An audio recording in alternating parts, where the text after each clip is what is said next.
Lung cancer பரவிடுச்சு sir. Back pain ரொம்ப ஜாஸ்தியாக இருந்தது. குவாலிட்டி ஆஃப் லைஃப் கம்மியாயிடுச்சு. அவளுக்கு ஃபிட்ஸ் மாதிரி வந்துச்சு. வாமிட்டிங் ரொம்ப ஜாஸ்தியாக இருந்துச்சு. புனர்ஜன் ஹாஸ்பிட்டல் பற்றி ஃபேஸ்புக்கில் தான் பார்த்தேன். Stage 4 cancer lung cancer patient ஒருத்தர் உயிரோடு இருக்கிறாரு, நல்லா நடக்கிறாரு, அவரோட வேலையை அவர் பார்த்துக்க முடியும்ன்ட்டு நான் பார்த்தேன். சரி இங்கே ட்ரை பண்ணலாம் பிஃபோர் கிவ் அப்னு சொல்லிட்டு தான் வந்தேன். என்னோட அப்பா பேர் கே ராஜாங்கம். அவருக்கு வயசு இப்போ 74 ஆகுது. நாகப்பட்டினத்தில் இருக்கிறாங்க. நாகப்பட்டினத்துலேருந்து தான் வந்திருக்கோம் நாங்கள். இது இந்த புனர்ஜன் ஹாஸ்பிட்டல் பற்றி ஃபேஸ்புக்கில் தான் பார்த்தேன். ஸோ அப்பாவுக்கு வந்து ஸ்டேஜ் 4 லங் கேன்சரு.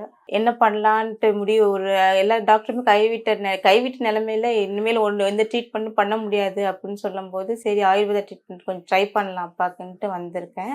டாக்டரும் கொஞ்சம் ஹோப்ஃபுல்லாக கொஞ்சம் பேசியிருக்காங்க. அவரோட மெட்டபாலிக் அந்த இதெல்லாம் மாறும், கேன்சர் செல்ஸை ப்ரிவென்ட் பண்ண முடியும், அவரோட குவாலிட்டி ஆஃப் லைஃப்பை இம்ப்ரூவ் பண்ண முடியும் அப்படின்னு டாக்டர் கொஞ்சம் ஹோப் கொடுத்துருக்காங்க.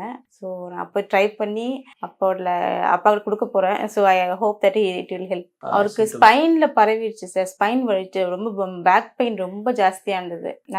ரொம்ப பேக் பெயின் ஜாஸ்தியாக இருந்தனால அவரால் சுத்தமாக நார்மல் ஆக்டிவிட்டிஸ் எதுவுமே பண்ண முடியல.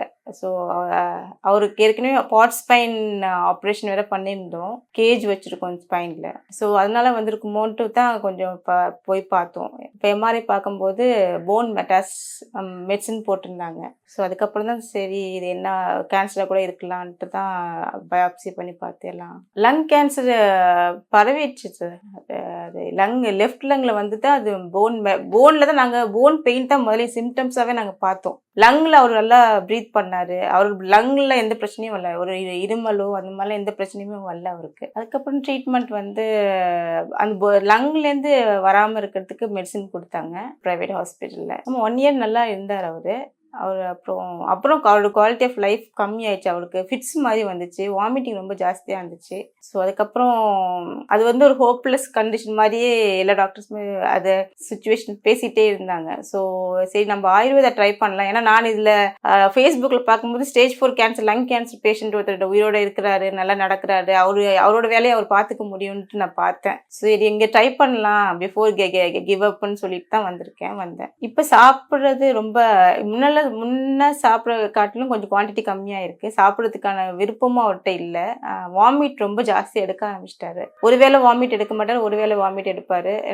பிளட் வாமிட்டுமே பண்ண ஆரம்பித்தார் அவர். கொஞ்சம் அவர் கேன்சர் மெடிசன் எடுத்துகிட்டு இருக்கனால அவருக்கு வந்து அவர் குடல் ஃபுல்லாக புண்ணாயிட்டுன்னு சொன்னாங்க. ஸோ ஃபுல்லாக பிளட்டாக வாமிட் பண்ணார். தேங்க்யூ.